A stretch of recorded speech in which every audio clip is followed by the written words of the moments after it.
is that, once again, to get down to how you actually do leadership. That's what we need to figure out.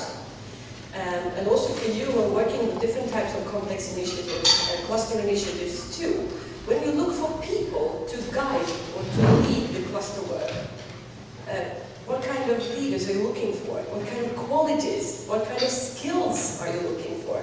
I think we've been now overwhelmed with the demands that this environment actually lays on us. Are there people that could actually handle all that? Let's see. I will make an attempt to actually investigate leadership of complexity and see if I manage to do that. What Matt said is that when you cannot find one single person, you should have several persons that are equipping each other up, helping each other, and actually collectively represent this kind of leadership that we're looking for.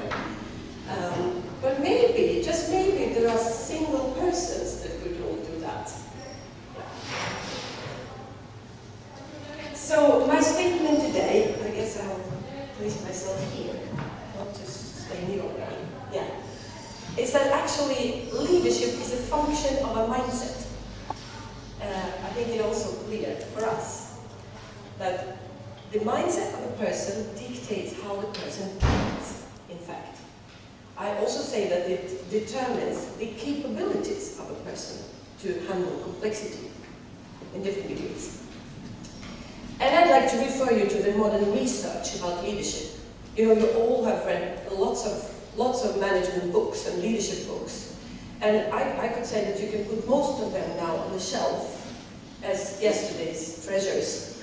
Because what today's leadership researchers do is they're looking for keys to handling complexity. So today, the leadership research is about complexity. It's not about how to become a better manager. It's about how to develop my mindset, to become more and more able to actually live in this world. We'll look at the kids at school. How much more complex and difficult their life has become now. Remember yourself going to school. It was pretty straightforward. Sometimes you need to sit on the bus for quite long to learn certain things, but now it's not enough. You have to be really much more quicker and smarter than we were at that age. So the name of the game from now on, actually, it's complexity. But it's not only complexity, it's also ambiguity. A very strange English word. And of course, uncertainty, which is a more understandable word. I will soon dive into this ambiguity. We'll see what the difference is between ambiguity and uncertainty. But at least we can say that the old capabilities, managerial capabilities, people that were considered to be good leaders yesterday, they're no longer role models, not automatically, at least. So we will cherish them for what they were, but whether or not we can use them as role models ahead, it's a big question. So today, since we are a little bit talking about clusters, I'd rather take cluster environment as an example of a complex environment. You can also extrapolate it to different other complex environments because you see them everywhere now. But let's take cluster as an example, since my colleagues before me have made a very wonderful introduction into this area. So we will talk about cluster complexity, and we will look at what tasks the cluster management actually has, and then we'll look into what mindset that actually determines whether or not and to which extent that manager can tackle this or not. When I was looking for pictures for my presentation, I opened up Google and started to look for cluster something, but I never wrote this something. I totally forgot, because the first thing that popped up was cluster headache. I don't know if there are any doctors here or medical specialists, but it's actually a medical condition. This guy here is showing us where it sits. There is something which is called cluster headache. It's when the headache sits here around the eye, and then adjacent areas near the eye. But I was looking for something else, of course, something less literal. But I think it's a perfect match, actually. Who has the headache? It's the cluster manager. You definitely know who's the cluster manager. It's the guy with the headache. So once again, cluster complexity, management tasks, and who is that hero that can actually handle these things? That's universal, what this complexity consists of. We deal with different types of actors as opposed to similar, right? We have different perspectives, therefore. We have different visions, different corporate objectives, we have different types of objectives, different incentives, expectations, and languages, just like Mats told us. Mixed funding, actually, with mature clusters in countries like Sweden, it's actually an everyday food too. The cluster manager needs to be able to balance different sources of income or finance, different finance sources for the cluster. I know most of the clusters in Lithuania and Latvia today are still living on the EU funds. So it's not really very urgent yet, but guys, just wait a couple of years. Soon you will need to be putting together complex funding structures for the clusters. And we'll see, because all these finances, they have different time horizons, they have very different expectations on returns, reasons why they are investing in the cluster, and it will all end up on your table. And cluster organization as such, where there are cluster organizations, of course, they're also put together for a reason, somehow. There are different minds that actually put an agenda to the cluster organizations. And you have definitely seen lots of cluster organizations. Some of them are working with branded identity, the main thing that Mats told us we should be doing. Others are working with innovations. Not all clusters work with innovations, but quite many of them, but not all of them. Some are just improving their value chain somehow, and this is what they feel their mission is. So, a variety of different perspectives. That's what we call complexity, right? Now, uncertainty. When are we uncertain? It's that when we lack information. We need to act, but we lack information that makes us uncertain, insecure. And like Mats told us, poor knowledge about clusters, when people that are not only participating in clusters cannot actually say what the cluster is doing and what the cluster is, and what's the difference between a cluster and just a group of companies working together. And it's also lack of cluster experience. Sometimes we just heard about it. We call things clusters, but we actually lack knowledge, which makes some of us uncertain. Imagine that lady from the regional government when she starts to get direct questions about how they do in Värmland, and she definitely, I wouldn't like to be in her shoes, because you get really uncertain. But this one, ambiguity, is a wonderful, beautiful word, which basically, it's almost the same as uncertainty. But it's not that we lack information, but the information we have is really poor. It's really bad information. We cannot really go on this information. We know there's lots of information and even information overload. But there's nothing in this information that can help us actually set goals and do something specific. And then, of course, here, what else contributes to this ambiguity? We have all been talking about trust. And historically, there's very little trust in this part of Europe, I'd say. There is corruption and there's perceived corruption, so I wouldn't dwell too much on low trust. I just want to say that it's a legacy, it's a historical problem. So it will take time to overcome it. And all this, suspicious attitudes to small and medium-sized companies, that people are just making money and they're fulfilling these things. So just lots of people, our normal, ordinary people in our societies, they don't like businessmen. They think they're bloodsuckers and stuff like that, lots of limiting beliefs. And all that actually creates a platform for working for you, cluster leaders. Congratulations. Let's see. So what are the tasks? I'm going to build on your Bob the Builder of Brita, because you're supposed to be a little bit gender neutral in Sweden. So you can't just run with Bob. You need to have a woman too. So Brita the Builder, you would go with in Sweden, I guess. But let's see what these Bob Brita actually do. The cluster manager is participating in design and construction work, and continuing with, this construction terminology.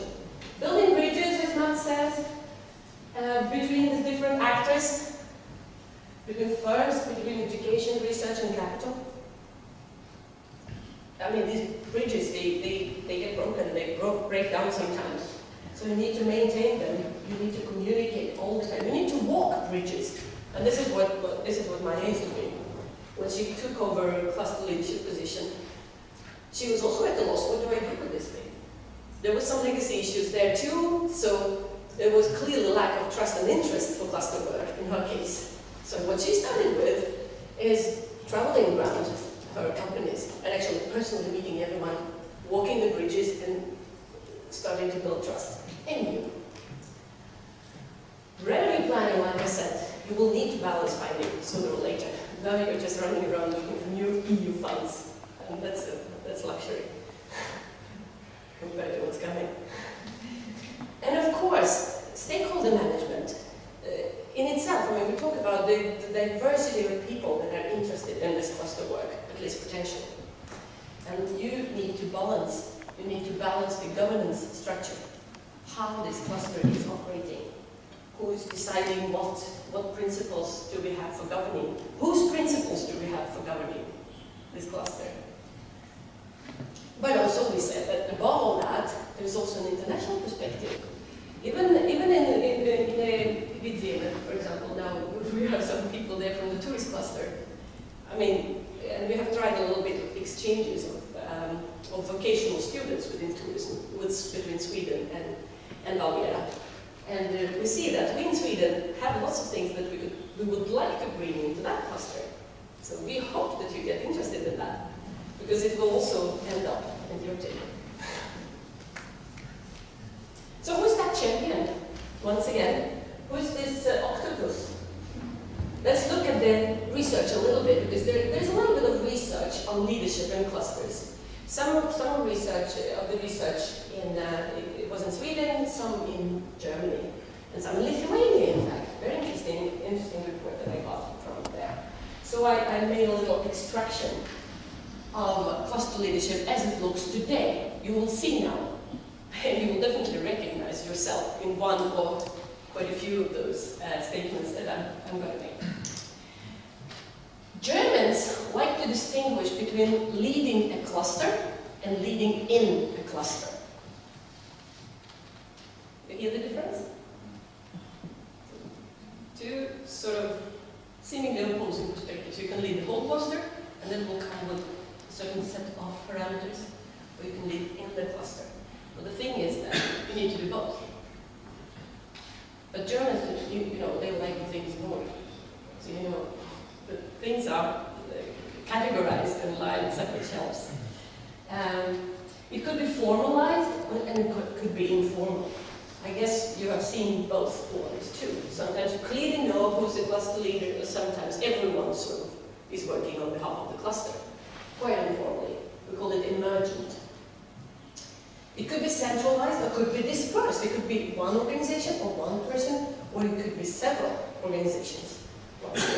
And when you have quite a big cluster with this kind of leadership logic, you tend to end up having subclusters, which is another parameter to manage, once again. So there are consequences. Personal and impersonal. You know, sometimes you clearly know who's the cluster leader, or sometimes you know that it's an organization, and there is no particular person you could single out with the guy with the headache. You don't know. Organizations, they can have headache to some extent. Then if you look, there are very potentially important for regional development clusters that are headed by a very reputable organization. And everything becomes hierarchical. Or you can have a very egalitarian cluster. Most often the clusters have just emerged and people look at each other as equals. Some people think that leadership should be planned, and only then it becomes a good leadership. And some people, they just think that leadership just happens. You just find a person, and yeah, it will be right leadership. It's about the person that you should just find the magic bullet. So this is what the research actually gives us. That's the types of leadership work, types, categories that some researchers, they're like, of course, as a pilot. So, look at Matt's research. He didn't bring this picture, but I did. That's his picture, in fact, or the observatory's picture. Yeah, but look at the background of the cluster leaders that are part of their research. And you see that most of the people, actually with good experience, come from the private sector, of course. That is most often people from business. That's why I guess they are also more successful. So at least they understand the business realities, and they understand that clusters are for businesses, which makes them more successful. Then we have certain, if you look at here, financial institutions, you see lots of inexperience, very little experience. So very few cluster leaders, cluster managers actually come from the financial sector and has the financial background, which accounts for very deep. One of those 7 gaps that Mats told us about is the gap between the firms and capital providers.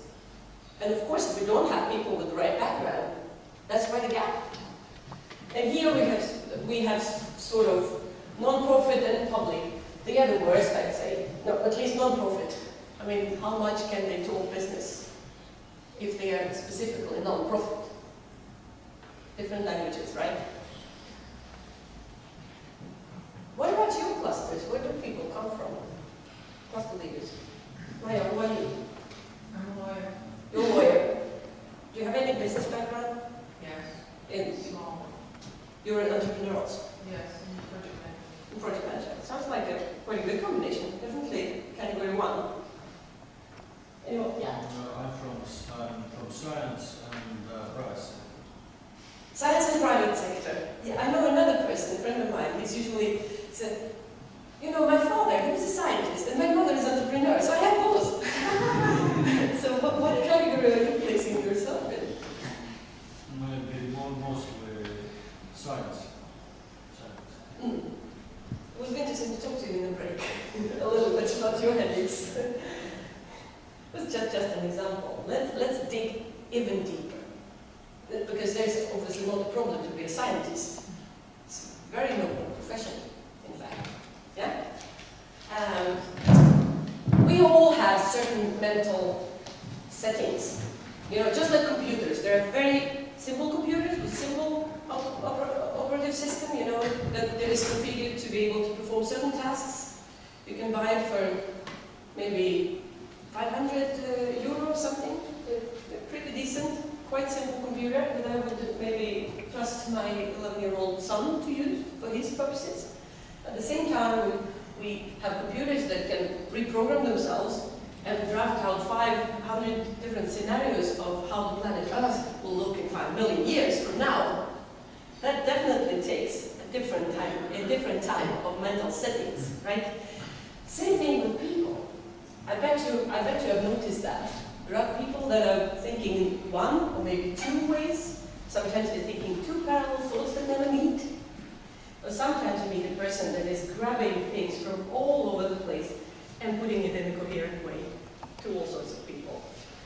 So let's call it a mindset. That's actually the mental settings that we all have that help us to filter the reality. We filter and we interpret the reality according to this operative system that we have. Some people say it sits in the brain. I'm not sure it sits entirely in the brain, but at least let's call it mental settings for the simplicity of it. And when the reality is getting filtered through these filters, you get your own map of the world. You think the world looks like this. The world is this. So you're managing in this world. You're doing things in this world according to this map of yours. So this is a connection between how you think and how you act. That's why I'm using action logic. So the action logic is actually the result of your mindset. It's how you act in the world. It's how you organize your reality and what kind of meaning you give to what you see. I will soon give you a cluster example of that. But the thing is that we do not see these holes when we see each other, right? So different people view different things and same things differently. That we know theoretically. Now we'll try to make it practical. So since we become somewhat grown up. Everyone knows Piaget and these stages that the child goes through. But then we think that when we become grown-ups, then we do not develop anymore, because we're grown-ups, adults.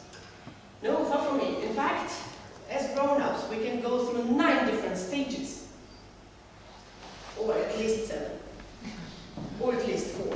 But at least we know about 9. And we know that they follow each other. And what's the difference between the stages? It's the degree of flexibility of our mental settings. So when we are young, we tend to be very categorical, right? We see often things in black and white, right and wrong. We call it юношеский максимализм. And then when we call it maturing also, when we stop seeing the world in black and white and see details and see colors, and we learn to handle the world in a more beautiful way, in fact. Because people don't like to be categorized. In fact, I'm very happy that we have older people, and the world does not just consider young people that will put you in a box somewhere. So our mental settings develop from being static to dynamic, or more and more dynamic. From being simple, big pieces, to being small pieces and big pieces. So as we grow, as we develop, we see the world in colors and in the varieties. But it's not only that we see it, we also learn to actually act in this world in such a way. So our behavior becomes also more flexible, more dynamic. We are able simply to see and handle more and more complexity. So one and the same thing, for example, goals, priorities, efficiency and performance, what's important and what's unimportant, and how we plan our lives actually changes quite much as we go through these stages. What was important yesterday is not important anymore. If 5 years ago everything my work was about was making money, I've come to this strange place when it's not really that very much important. Despite the fact that I'm not making more money yet, somehow it's not as important anymore. Now try to translate it into your work. Here also lies this collaboration and competition. Young people also, young in mind people, tend to compete more than collaborate. That's why we call it maybe a matter of maturity, right? So, and that's why such complex initiatives as cluster initiatives might not work, because we're not mature enough, actually, for this diversity, for this complexity. We tend to work automatically on the settings that we have had from before. We start to compete, although in our brain we start to understand that it's not only good, but we cannot make it an action yet. So that's what's happening, in fact, in clusters, where the companies, they cannot choose anymore between competing or collaborating. Too much competing damages the space, the white space in between, right? Too much collaborating dilutes profits. Not nice. But the good news is that you can actually learn to integrate. It doesn't have to be either or, it could be both and. And this is what we learn to do as we develop, let's say. And then some people are born like this also, which makes me believe in reincarnation. We have definitely seen young people that are very mature for their age. So age has to do with this, but not the cultures, of course. Relationship and trust. So let's talk about different color lenses that we all view the world through. So the quality of management, imagine that you're all my cluster and I'm a cluster leader, and you're all sitting there with your color lenses, and I don't see what color, and I don't see your keyholes in your brains. But if I call myself a good cluster leader, I need to be able to read you as a manager. I cannot force you, as Matt says. It's not a company we're talking about. I'm not your boss. I cannot tell you. But I need to motivate you. I need to press the right button in you. Can I do that?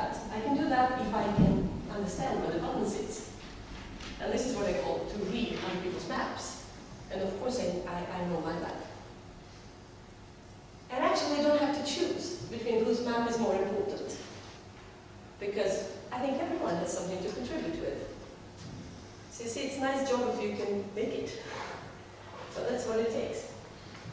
That's why I call it mindsets in action. And I'd like to introduce to you a leadership development framework that I'm working very much with when I help companies and complex organizations to find the right people. So you can call it a test, but it's not a test. But it's a management framework. So it's kind of a test that actually, we forget the word test, but what it does, it illuminates your mental settings. How dynamic they are, how much actual complexity you can handle today. It also shows you where your development areas are today. What's your next stage? And next stage is good news, as we say. This is a place where you can handle more and you can stress less. So it's called the Leadership Development Framework. It's developed. It started to develop in the 1960s, and I think it got its instrument, which is called the Leadership Development Profile, about 15 years ago. And once again, it looks at all those different stages. Now I will introduce the stages, and I hope you will grasp the differences between the stages and understand how gradually we are opening up for this world. The first one is called opportunist, and it's when in the middle of the whole world is me. So I realize I'm pretty small, and the world around me is kind of jungle, and there are different tigers there, and all that. So my goal in life and my focus of attention is actually optimizing this life for myself, protecting myself from the dangers and grabbing the opportunities that exist. I am my own universe, and the rest is actually not my business. You know, when I was young, I was working in a tourist company, and my boss was like that. He was slightly older than me, and I never knew what this every day would bring me. Because I was sitting in the office, and he was never in the office. But sometimes there would come some guys, you know, in hats. They kicked in the door and said, "Where is this goat of yours?" I said, "I've been doing tourism here." "No, he owes us money, so tell him if he doesn't pay back tomorrow." So it was kind of scary to work in this kind of environment. But I bet it was difficult for him, because when I finally met him and said, what money? Why are they coming to our office? Why? But you know, we needed a printer, we needed a fax machine. So he went to these bandits and personally borrowed some money to buy these machines, put it in our office. He was doing good in his mind. It was quite common back in those days, actually. But it's a dangerous place to be. And you have to be really... he couldn't even afford caring about me, his colleague. He couldn't. So he hid himself home and said, "But you have a baby, you have a wife. What if they come to you? What if they scare the shit out of your family? What would you do then?" He couldn't even care about that. So because he couldn't afford it. So he was just hoping and praying that they wouldn't come home. So eventually you cannot live very long. I mean, if you don't get killed, because he got some ribs broken a couple of times, I know that for a fact. So you start to associate yourself with a group of people that you can trust. And you you abandon this I focus for the benefits of being we. So you start to belong to a little group that you can trust, where you're supporting each other, covering each other's backs, and closing in when an outer threat comes. It's a very nice place, of course. It's sort of a social glue, and you associate yourself with this group. Now let's take it in a corporate context. If there is a manager who is, by mental settings, a diplomat, what kind of goals, how can such a person, what kind of difficulties can such a manager experience?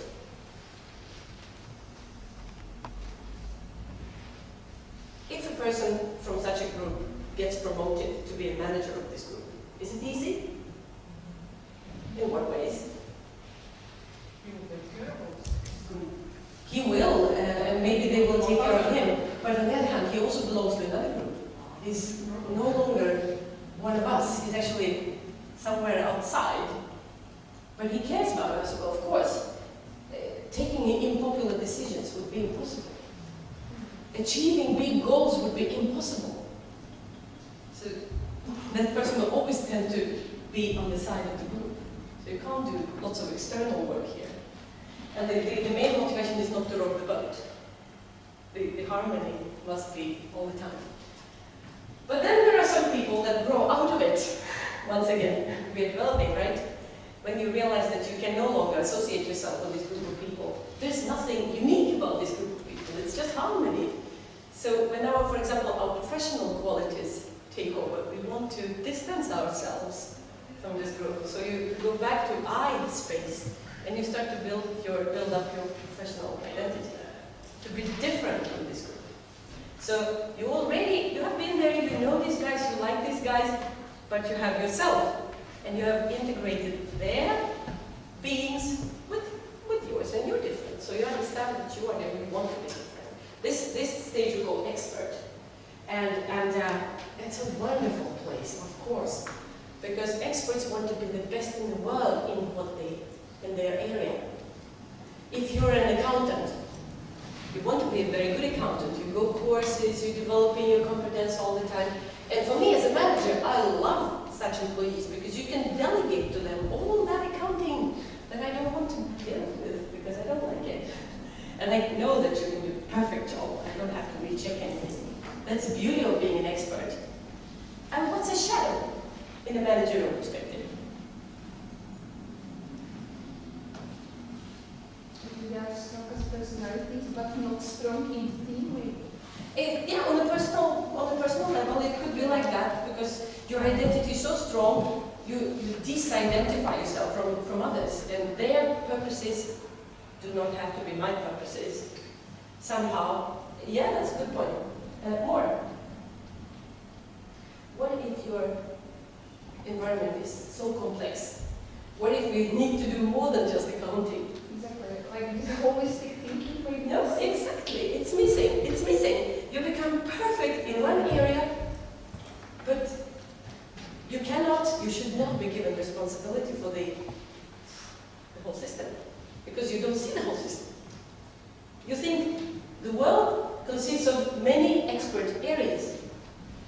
If I am the winning party in the election in Sweden, and the king comes and says, Anastasia, congratulations, give me a suggestion. How would your government look like in 1 week? And if I am an expert, I will pick the best teacher as a Minister of Education, the best economist as a Minister of Economy, the best other teachers. I will definitely pick an immigrant as a Minister of Integration. So I go on expertise only, and I put together, because I think this is what the world needs. So I put together a whole bunch of experts. And would a country like Sweden survive with such quality of government? I don't think so, because the integration capacity is not there. There's just a bunch of experts that actually don't know nothing about another person's expertise and don't want to know either. So see, goods and bads accompany each stage, and it's definitely not enough for handling systemically. So, luckily, we also get past this stage when we start to look at goals. Achiever is the one that can achieve goals. A beautiful place, of course, for managers. You know, you just give them goal and there they fly. Goal in itself becomes an imperative for an achiever. We are back to the we space, and we see everything and everyone as resources. Wonderful resources. People are resources. I guess the word human resources was invented by an achiever. Everything and everyone is resources. And what matters is the goal. Fantastic quality. Where's the backside?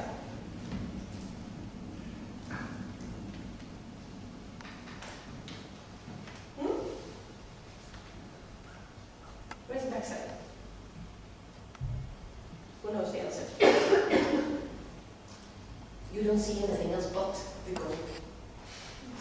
You can forget your family. You can forget your health. You can forget all other peripheral things in the organization because they do not contribute to the goal the way you want.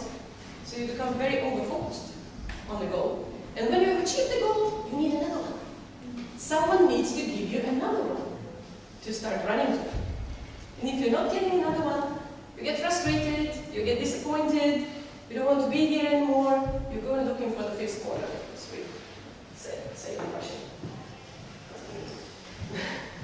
So, it's a beautiful place, but it doesn't cover the complexity of it. Once again, it needs more, it needs someone to set goals. And who is this someone? And that question you actually ask yourself when you leave that V space for the benefits of the next I space. You become what's called individualist in the system. And that individualist starts to question everything. Goals, those who put these goals, why these goals? The life is much more colorful, we need to take care of this and that. This goal is not adequate, the situation. I need another goal. So you go to your board of directors and say, but I have some comments on this goal. I think we need to redo things here. This goal is not enough. Did we hire you to question our goals or to achieve? Because these guys who put goals, they also have some action logics. They're not gods. They're also governed by their mental settings. Imagine if it's an expert that is setting the goal for a system. And it's the achiever that is supposed to achieve that goal. Like the ceiling is here. How motivated are you as an achiever? Not really. So that's what this wonderful individualistic space is about. You question everything. You question everything that was truth before. You like the goals, you like the bonuses, you like the energy. No more. You want to do other things. You start to experiment with your own life. You start to sort of bring in new things into your company. Sometimes they're welcome, sometimes they're not. But there is no way back for you. You realize that the life is much more colorful. You still cannot handle all that. But at least you give it the right to be. Very good place, in fact. But very troubled place. Because these people sometimes are not understood in the corporate context. Why? I mean, my colleagues came to me and say, what's happened to you? Are you sick or something? You used to be telling us where to go, what to do. And now when we come to you for advice, you say, and what do you think? Because I'm totally prepared to delegate. And I trust that you will do a better job because you know. I mean, I've been an expert and I've been an achiever. Now I'm an individualist, so I do have the comfort of it. This is where you start to cooperate, in fact. Before that, when you were an achiever, you didn't like to cooperate. You needed to cooperate sometimes in order to achieve. But we wouldn't choose it. But here, everything becomes relative. So you start to actually consider both cooperation and also competition. But the problem is that you still don't know how to execute, how to put it all together. So when you have learned that, when some quantity becomes quality, you're called strategist. And so this is actually the first strategic stage in our development, when we learn how to put together a system out of all this. So if you see achiever and strategist, they're on one pole, they're both in the V space. But this qualitatively new stages in between them when you question the conventional. So what's the difference between this goal and this goal? This goal is a systemic goal. And this is a partial, fragmented goal that someone has put. Here you learn goals with totally different quality. So that's actually what's happening. And you see some space above this stage also. Next one is called alchemist. It's when you learn to work in between the systems. When you have overgrown your company. When you need more space to employ all your capabilities. And you start to actually see the system connections. Okay, I'm sitting in Värmland in Sweden, and I'm doing this work, and this is Sweden, and that's Latvia, and that's Russia, and that's Australia, and I clearly see how we could cooperate. I don't see it before that, but at this stage I could clearly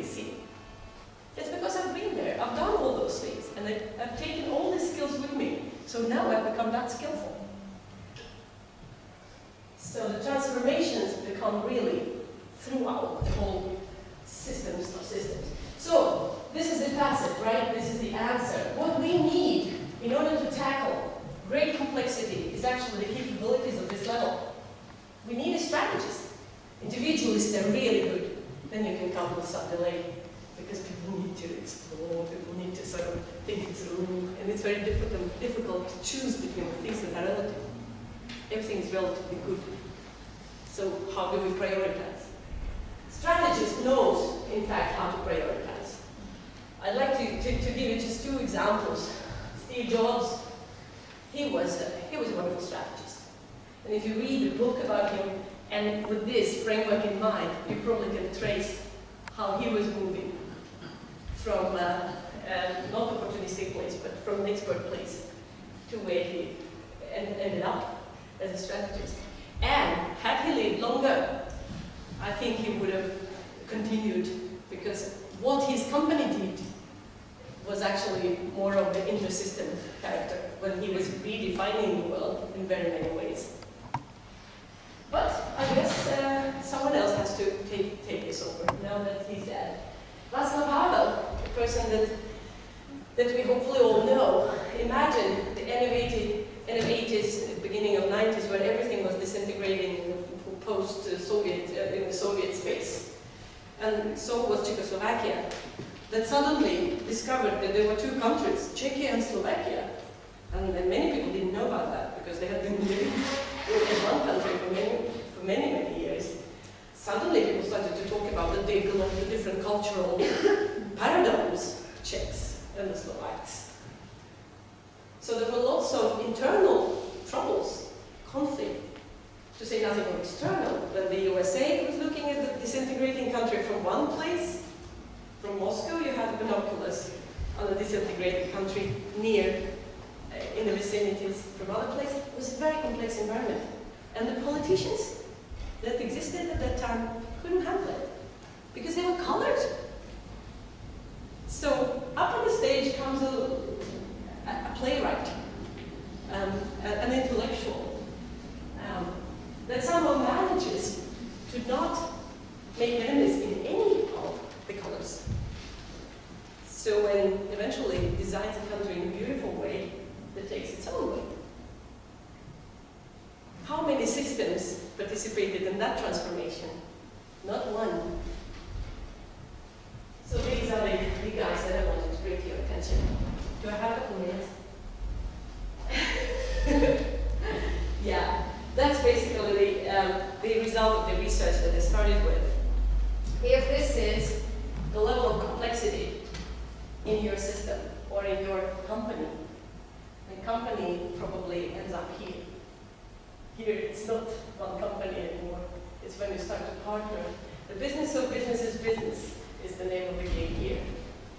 So we don't basically, okay, we know that we are laying off people, we know we're polluting air, but the business of business is business. This is where we start to actually, yeah, for example, undergo voluntary certifications or something that we're not required by the law, but it's good to have because it sort of saves us troubles. And so you go. So as you see, if you're working in a system where you cannot other people do things, complex system, you better be somewhere here, somewhere there. So what is strategist like? What exactly is the strategist doing? Strategist actually likes complexity. Not afraid. Complexity is good. Problems good. Deploying challenges. Yeah. So because what you see the world as a system. You see the connections. The way you prioritize actually is not by cutting corners. Everyone, when you have designed something as a strategist, that everyone is in there. With their small and big things, everyone recognizes this is their system, they know what they're doing there. There are no differences, both and. It's not either or, it's both and. Integration is the key here. You know what the experts cannot do. Integrate.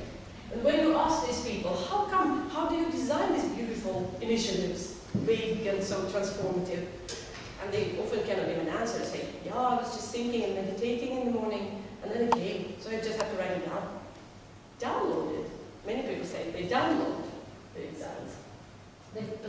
and intuition.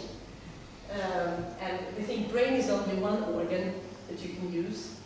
Rationality is good, but it's not the answer to everything. So most of these people, they do different spiritual practices, for example, to actually get access to other type of information about the world. Somehow we manage to do lots of things, much more than others can in one day, extremely many more. And obviously something happens with time, perception. What also accompanies this is that the ego disappears. This is exactly the key to everything. You have no status anymore. You don't give yourself any status. You don't need it anymore. You're not standing in your own way when you're talking to other people. You're reading off their maps and you're integrating. And of course it makes you very certain. You don't like, you like ambiguity. It's no big deal. It's like these ants, you know, they're moving together with the context. The context is water. And the water tension keeps them moving, in fact. And they're not running around and taking vests and all that will keep them floating. It's the water, in fact, the context that keeps them moving. And they like to delegate, and they're not taking back the work, because when they think it's getting wrong.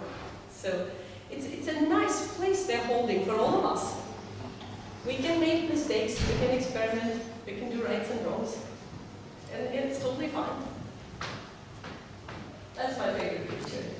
I think it speaks to some of the images that I heard from you too, also. That's a person that actually, yeah, that's it. That's what we have to work with. That's what we do. Like Natsa, it's quite simple, start with something. I mean, if the complexity is anyway, it's catching up. There's no way your strategy would hold. Like you said, you're planning tomorrow's strategies, but we don't